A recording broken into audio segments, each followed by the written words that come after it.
Саламатсыздарбы, урматтуу окуучулар? Кыргызстандын тарыхы боюнча 11-класстар үчүн видео сабагыбызды баштайбыз. Бүгүнкү сабагыбыздын темасы Кыргызстандын маданияты Совет бийлигинин доорунда. Демек, сабактын Совет бийлигинин доорундагы маданияты боюнча биз сабакты 3 этапка бөлүп карайбыз. Совет бийлигинин алгачкы жылдарында маданияттын өнүгүшү, Улуу Ата Мекендик согуш учурундагы жана согуштан кийинки мезгилдеги маданият өнүгүү жылдарында 1964-90 жылдары. Демек, Кыргызстандын Совет мезгилинин доорундагы маданияты бул өзгөчө этаптарды камтып, ушундай 3 бөлүккө бөлөт. Совет бийлигинин алгачкы жылдарында маданияттын өнүгүшүн биз карап чыксак, бул ошол мезгилдеги адамдардын жашоосундагы эң алдыга жылуучу, эң биринчи билим алуу саясаты биринчи орунда турган. Сабаксыздыкты жоюу, элге билим берүүнү уюштуруу, кыргыз совет адабияты менен искусствонун өнүктүрүү. Ошол мезгилде сабаксыздыкты жоюудагы тоскоолдуктар абдан көп болгон. Биз алар жөнүндө атап айтсак, биринчи, революцияга чейинки Кыргызстандын калкынын негизги сабатсыз болушу, эне тилиндеги жазуунун өнүкпөй калышы, улуттук кадрлардын жоктугу, патриархалдык феодалдык мамилелердин үстөмдүк кылышы бул сабатсыздыкты жоюунун тоскоолдуктары болуп эсептелинген. Ошол сабатсыздыкты жоюу саясатын ишке ашыруу үчүн атайын газеталарды үгүттөө саясатында чыккан. 1818-жылы Кыргызстанда биринчи газета Бишкек баракчасы деп аталган. 1918-жылы Пржевальск уездинде экинчи газета Пролетариаттардын үнү деген ат менен чыккан. Бул кыргыз эли үчүн алгачкы жаңылыктар болуп эсептелинген. Араб алфавитинин негизинде кыргыз тилинде Эркинтоо газетасы чыккан. Бул газета 1924-жылы 7-ноябрда кыргыз тилинде чыккан биринчи газета болуп эсептелинген. Кыргыз элинин турмушунда ушундай алгылыктуу иштерди жасаган бул улуттук алгачкы мугалимдер болуп эсептелинет. Алар Ташкент, Алматы, Москва шаарлардан, башка жактардан даярданып келишип, өздөрүнүн билимдерин элге тартуулашкан. Аларга биринчилерден болуп Арабаев, Байгазаков, Сатылганов, Исаев, Сүтичеров, Кыдырбаев, Койгелдиев, Жумалиевке окшогондор алгачкы мугалимдер болуп эсептелинет. Кыргыз тилинде окуу китептерин жазып чыгарууда чоң негиз салган бул инсандарыбыз Ишеналы Арабаевдин 1924-жылы кыргыз алифбесинде деген эмгеги Ташкентте чыккан. Бул кыргыз тилиндеги биринчи окуу китеби болуп эсептелинет. Касым Тыныстановдун кыргыз тилинде арналган окуу китептери дагы чыгып, андан ары дагы өзүнүн эмгегин 1924-жылы кыргыз тилинде 12 китеп 28 000 нускада чыгарылган китептер жарыкка көргөн. 1920-жылы сабатсыздыкты жоюусун деген ыктыярдуу коом түзүлгөн. 1928-29-жылы окуу латын алфавитинде жүргүзүлсүн деген указ чыгарылган. Ликвез деп аталган сабатсыздыкты жоюучу мектептер ачылган. Сабатсыздыкты жоюу боюнча сабаттуу сабатсызды окутат деген ураан менен жүргүзүлүп келген. Ликвез негизинен бул сабатсыздыкты жоюу мектептери деп айттык башында. Демек 1929-30 жылдардын ичинде 100 000 адам окуп, алардын 73 000 окуганды жана жазганды үйрөнгөн. Латын алфавитинде сабатсыздыкты жоюуга арналган атайын китептер чыгарылган. Ошолордун алгачкы биринчилерден болуп Кусейин Карасаевдин китеби, Сатыбалды Наматовдун китеби, Айымжан Шабдановдун китеби, булар кыргыз элинин сабатсыздыгын жоюуга чыгарган алгачкы китептери болгон. Ошол мезгилде ВКПнын же болбосо Коммунисттик партиянын Кыргыз обкомунун бюросунун токтому боюнча 1930-жылы 25-июнда атайын указ кабыл алынган. Кыргызстанда маданий жүрүш уюштурулсун. Бул жүрүштө массаны китепке, гезит журналдарга тартуу, радио, кинону жайылтуу, диний ишенимдерге каршы күрөшүү, маданий агартууну жакшыртуу маселелери каралган. Кыргыз элинин тарыхында бул чоң жаңылыктар уламдан улам сүңгүп кире берген. 1930-жылы 31-жылы башталгыч билим берүү, 1935-37 жылдары айыл кыштактарда 7 жылдык, шаарларда 10 жылдык билим берүү киргизилген. Ал эми 1932-33 жылы Кыргызстанда биринчи жолу Кыргыз мамлекеттик педагогикалык институту ачылган. Бул бүгүнкү күндө Кыргыз университети деп атат. 1933-жылы Кыргыз зооветеринария институту ачылган. 1938-39 окуучу жылы Кыргыз мамлекеттик медицина институту ачылган. Кыргыз эл үчүн демек 1940-41 жылдардын ичинде дагы улам Кыргызстанда жалпы жогорку окуу жайы, 31 орто окуу жайы, 13 илим изилдөөчү мекемелер болгон. Бул чоң Кыргызстан үчүн чоң салым болуп эсептелинген. Кыргыз профессионал адабиятынын баштоочулары дагы өздөрүнүн кылган эмгектери менен кыргыз элинин сабатсыздыгын, агартуучулук иштерин аткарууда чоң салым кошкон.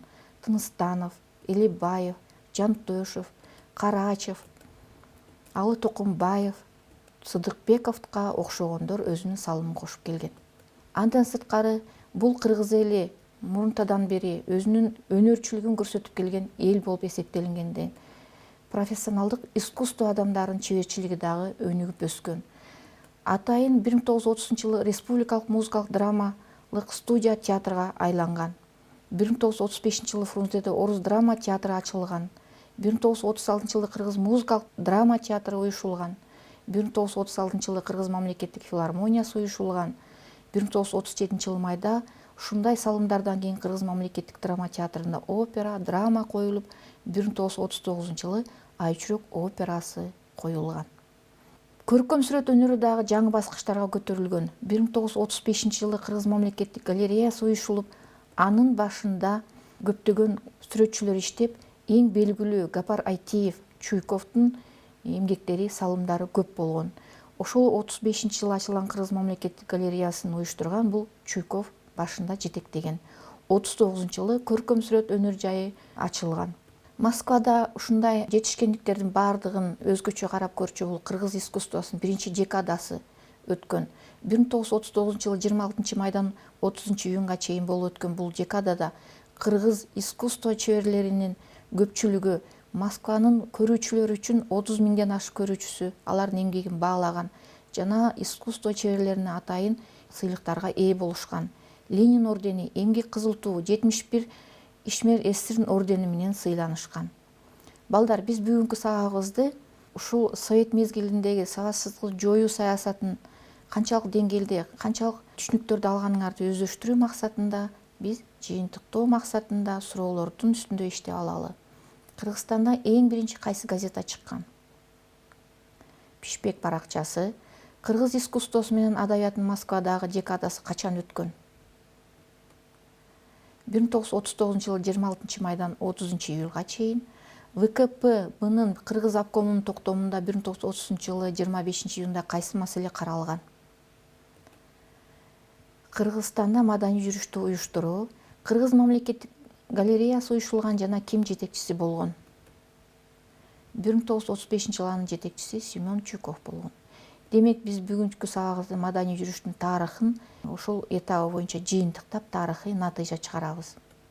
Адамдардын сабаттуулугу 9-дан 49 жашка чейин 78,3%, шаар калкынын 85%ке жеткен. 20-30 жылдары Кыргызстанда элге билим берүүнүн социалдык системасы калыптанган. Жалпыга милдеттүү 30 жылдарын башталгыч билим берүү, 35-жылы шаарларда 7 жылдык, 10 жылдык билим берүү, 37-жылы айыл кыштыктарда бул иш андан ары дагы башталган. 1932-33 окуу жылында Кыргыз элинин тарыхында биринчи жогорку окуу жайлары ачылып, кыргыз улутун дагы адистер окуп чыккан. Кийинки сабагыбыздын ушу экинчи этабында улуу ата мекендик согуш учурундагы жана согуштан кийинки мезгилдеги маданияты жөнүндө сөздү баштайбыз. Ушул мезгилде, улуу ата мекендик согуш мезгилинде илимдин, маданияттын, искусствонун фронтко кылган кызматы алгылыктуу иштерди жүргүзгөндүгү жөнүндө, администрациялык буйрукчул система идеологиялык көзөмөлдөөнү күчөткөндүгү жөнүндө, согуштан кийинки жылдарда элге билим берүү ишинде алгылыктуу бир катар иштер жасалгандыгы жөнүндө маалыматтарды ушул периоддон силер угасыңар. Демек, ушул согуш учурунда СССР Илимдер Академиясы Кыргыз филиалын 1943-жылы 13 августта ачып, анын председательдигине Скрябин, орун басарына Шүкүров менен Власенко, ал эми бул филиалда 158 окумуштуу иштеген. Бул эмне максатта ачылган? Себеби дегенде, согуш учурунда кыргыздардын территориясындагы кен байлыктардын көп экендиги буларга маалым болгондуктан, эвакуацияланып кошо келген окумуштуулар менен бирдикте бул академия ачылган. 1944-жылы Юдахинин редакциясы 40 000 сөздөн турган орусча-кыргызча сөздүк түзүлүп чыккандан басылып чыккан. Манас эпосун чогултуу жана аны изилдөө андан ары дагы күчөтүлгөн. Кыргызстандын территориясында кең байлыктарды абдан көп болгондуктан аны изилдөө иштери ошол Кыргыз Илимдер Академиясынын филиалына милдеттеме катары жүктөлүп, 1941-жылы 44-жылы 321 экспедиция уюштурулуп, 110 түстүү металл, 71 көмүр кени, 8 металл кендери жана нефть аныкталган. Натыйжада республикада 20 пайдалуу кендер ачылган. Сымап, сурма, вольфрам сейрек кездешүүчү кендер стратегиялык чоң мааниге ээ болгон. Ата мекендик согуштун мезгилине карабастан, жазуучулардын чыгармалары да негизги көптөгөн чыгармаларды жаратып, негизги темалары советтик патриотизм, ата мекенди коргоо, жоокерлердин эркиндиктери, тылдагы эмгечилердин каарман эмгеги деген темаларда көп чыгармаларын жаратышкан.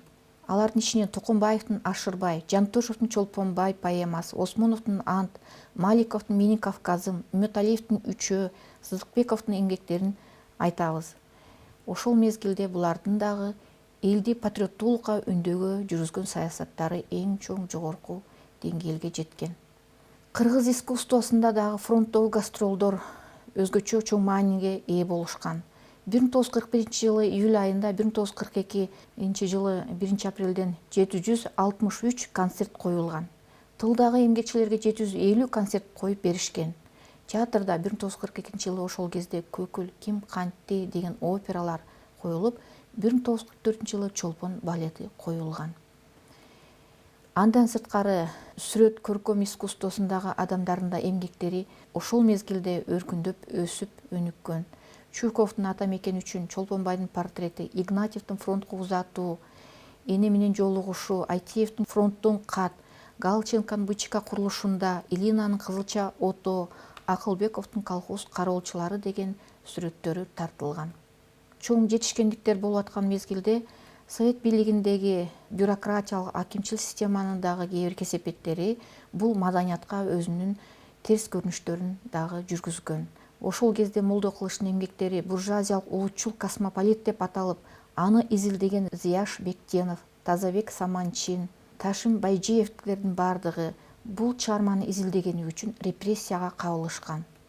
Жогорку окуу жайлардын андан ары өнүгүүсүнө 1951-жылы Кыргыз мамлекеттик университетинин ачылышы толук райыбыздагы маанилүү окуя болгон. 1954-жылы геологиялык, техникалык факультеттердин базасында Фрунзе политехникалык институту ачылган. 1951-жылы Ош, 1952-жылы Кыргыз кыз келиндер институту, 53-жылы Пржевальск педагогикалык институту ачылган. 55-жылы Кыргыз диний тарбия институту ачылган.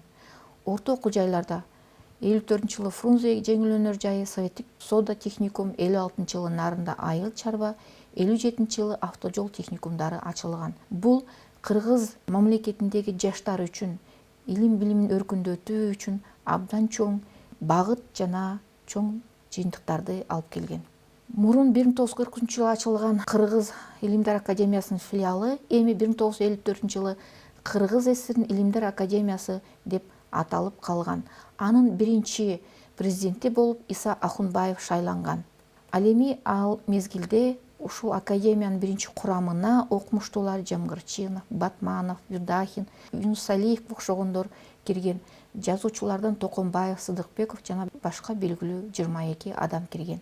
Академияга 203 илимий кызматкер иштеген, 100 илимий мекеме академияга карап турган. Кыргыз элинин руханий туу чокусу болуп эсептелинген Манас эпосу ошол 1951-жылы Манас эпосунун элге каршы багытталган, динчил, эзүүчүлөрдүн кызыкчылыгын көздөгөн, согушту жактаган чыгарма катары тыюу салынып келген. Бирок 1952-жылы июнь айында Фрунзе шаарында Манас эпосунун элдүүлүгү деген темада илимий бул конференцияда эпосту коргоо максатында Мухтар Аузов, Токомбаев, Үмөталиев, Маликов, Сыдыкбеков, Бернштам, Богданов, Юнусалиевдин, Керимжановдордун эмгектеринин негизинде бул Манас эпосунун кайра элге тартуулуусу кайра кабыл алынган. Кыргыз элинин тарыхында маданий өнүгүүсүндө бул чоң жетишкендик болуп эсептелинет. 1958-жылы Москвадагы 2 декада. Ошол декадада СССРдин эл артист наамына ээ болушкан бул Кийизбаева, Бюсара Бейшеналиева, Рыскулов, Кыдыкеева, Мырзабаев, Күйүковалар эмгектерин бааланып СССРдин эл артисти наамына ээ болушкан. Андан сырткары искусствонун 300 өкүлү ордени, медалдар менен сыйланышкан. Алардын 9-у Ленин ордени менен сыйланышкан. Биз сабагыбызды жыйынтыктоо максатында төмөндөгүдөй суроолорго жооп берели.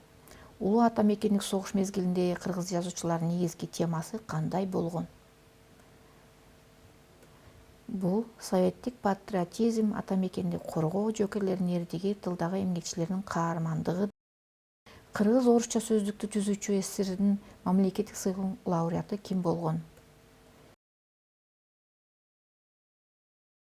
Константин Юдахин. 1958-жылы кыргыз искусствосу жана адабияты боюнча кандай окуя болгон? Москва шаарында 2-декадада ийгиликтүү даңазалашкан СССРдин эл артисти наамына 6 артист ээ болушкан. Манас эпосунун элдүүлүгү деген темада кандай илимий конференция өткөн? Бул конференция кайсы жылы өткөн? 1952-жылы июнь айында Фрунзе шаарында. Эми биз бүгүнкү сабагыбыздын экинчи этабын жыйынтыктап алалы жана тарыхый кандай натыйжалар келип чыккан? Ошол согуш мезгилинде жана согуштан кийинки маданиятында. 1943-жылы 5-январда эвакуацияланган окумуштуулар эсебинен СССР Илимдер Академиясынын Кыргыз филиалынын ачылышы илим изилдөө иштерин өркүндөттүргөн. 1944-жылы Юдахиндин 40 000 сөздөн турган биринчи орусча-кыргызча сөздүк басылып чыгып, улуттук окумуштуулардын андан ары өсүүсүнө багыт берген. Манас эпосунун чогултуу жана изилдөө иштери боюнча иштер андан ары уланган. Кыргыз мамлекеттик музыкалык опера, балет театрлары ачылган. Сталиндик администрациялык буйрукчул система идеологиялык көзөмөлдөөнү күчөткөн. Жогорку квалификациядагы адистер көп тармактар боюнча иштеп, улуттун өзүнөн чыккан адистер пайда болгон. Маданияттын өнүгүү жылдарына 1964-1990 жылдардын мезгили деп айтылат. 60-90 жылдарда билим берүү, илим изилдөө иштеринин өнүгүшү, адабият жана искусство тармагында жетишкендиктер, кемчиликтердин келип чыгышы жөнүндө түшүнүктөрдү аласыңар. Ошол мезгилде 1966-70 жылдарда жалпыга милдеттүү билим берүү толук жүргүзүлүп баштаган. 1971-75 жылы бул ишти толук аяктоо милдети бүткөн. Демек, ошол мезгилде билим берүү кемчиликтери жалпыга милдеттүү түрдө өтүү саясаты артта кала берген. Республика мектептеринде окуу өндүрүштүк комбинаттар түзүлүп, андан окуучулар ширетүүчү, механикалык электр, тракторист, машина айдоочу, курулушчу, тигүүчү кесиптерди алышкан. 1965 жылы 17 айылдык кесиптик техникалык окуу жайларында окуучулар билим алган. 1990 жылы 118 кесиптик техникалык окуу жайында 56 адистик окулган. Кыргыз мамлекеттик университети 1973 жылы эмгек кызыл туу ордени менен сыйланган. 1980 жылы Кыргыз айыл чарба институту ардак белгиси орденине татыктуу болушкан. 1989 90 жылдары окуу жылында Кыргызстанда 9 жогорку, 48 атайын орто окуу жайлары ачылган. Ошол мезгилде университеттердин, институттардын жүргүзгөн салымдары кыргыз эли үчүн чоң, ал улуттуу иштерди жүргүзгөн үчүн ушундай чоң сыйлыктарга ээ болушкан. Билим берүү системасында көптөгөн кемчиликтер болгон. Ошол кезде жаштарды окутуу, мектептерде тартуу 100%ке жеткирүү керек деген буйрукчул системанын негизинде начар окуган окуучулар экинчи жылга кайра калтырбоо саясатында көз боемочулукка алып келген. Башкаруучу бюрократиялык структуралар мугалимдерди окуучуларга көтөрмөлүп баа коюуга жана аларды окуу тарбия процессинде жогорку көрсөткүчтөрдү камсыз кылууга аргасыз кылган. Мунун натыйжасында жогорку жана орто окуу жайларында билимин өркүндөтө алган эмес. Ошол кезде академиялык илим изилдөө иштерин жакшыртуу үчүн аракеттердин натыйжасы азайган. Республикалык улуттук кирешенин 0,14%-ин азыраак гана жумшалган. Кыргыздын 80 жылдардагы илимий кризиске учурап, өнүгүү системасы артта кала берген. Партиялык жетекчилердин талабына ылайык адабият искусство чеберлеринин чыгармаларында түмөңдөй багытта иштерди жүргүзөсүңөр деп таңуулап келишкен.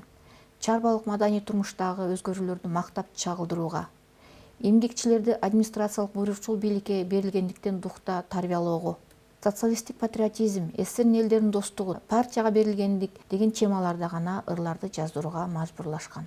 Ошол кезде кыргыз элинин тарыхында өзгөчө бир жазуучулардын, акындардын кылган эмгектери абдан зор болгон. Чыңгыз Айтматовдун чыгармачылыгы өзүнүн апогейине ошол мезгилде жеткен.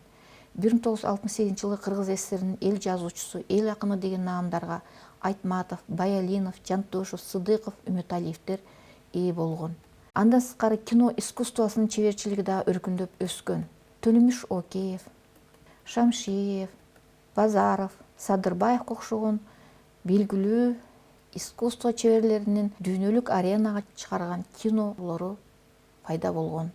Мисалы, 1960-80 жылдарда кыргыз киносу дүйнөлүк аренага чыккан эрте жаздагы турналар, Караш ашуусунда атылган ок, Мен Тяншан, Ысык көлдүн кызгалдактары, Кызыл алма, Ак кеме, Улан.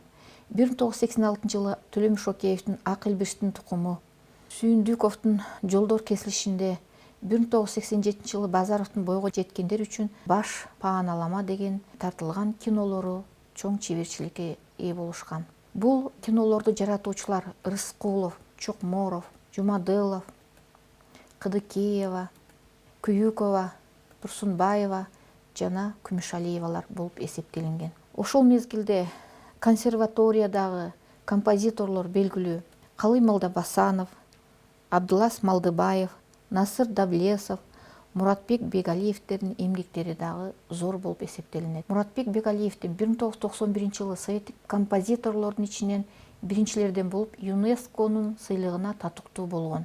Кыргыз скульптурасын шаардын өнүгүшүнө өзүнүн салымын кошкон Тургунбай Садыков 1978 жылы революциянын каармандарына, 1985 жылы Фрунзеде скульптура боюнча эл аралык симпозиум өткөрүлүп, Улуу Ата Мекендик согуштун 40 жылдыгына карата жеңиштин эстелиги деп ачылган скульптурасы белгилүү бизге. Кыргыз спортунун дагы өнүгүүсү өзүнүн жетишкендиктерин көрсөтө алган. 1960 жылы Мурасалимовдун Олимпиадалык оюндарга катышып, ат оюндары боюнча 5-орунду жеңип алган. 1980 жылы Москвадагы Олимпиадалык оюнда оор атлетика боюнча Каныбек Осмоналиев дүйнөнүн чемпиону болгон. Сабагыбызды бышыктоо максатында балдар, биз төмөндөгүдөй суроолорго жооп берели. Адабият жана искусство чеберлери чыгармаларында кандай багытты чагылдырууга тийиш болгон? Чарбалык маданий турмуштагы жактоосу, социалисттик патриотизм, СССРдин эл достугу жана партияга берилгендикти. 1991 жылы советтик композиторлордун ичинен биринчилерден болуп ЮНЕСКонун сыйлыгына татыктуу болгон Муратбек Бегалиев. 1963 жылы жазуучунун чыгармасы Лениндик сыйлыкка татыктуу болгон Чыңгыз Айтматовдун Тоолор жана талаалар повести. 3-этап боюнча 1964-90 жылы маданият өнүгүү жылдарында тарыхый натыйжа чыгарсак, демек ошол кезде Кыргызстанда жалпы билим берүү орто мектептеринде окутуу аймактарда толук түзүлүп бүткөн. Кесиптик техникалык окуу жайлары орто мектептерде көбөйгөн. Илимий адистер боюнча республикаларга жана коммерцияларга багытка өтүп кетүүгө мажбур болушкан. Кыргыз жазуучуларынын 470 китеби СССР жана дүйнө элдеринин тилдерине которулган. Кыргыз киносу, музыкасы, адабияты, көркөм сүрөт өнөрү, скульптурасы дүйнөлүк аренага чыгып баштаган. Бүгүнкү сабагыбызды жыйынтыктайбыз. Саламатта калгыла.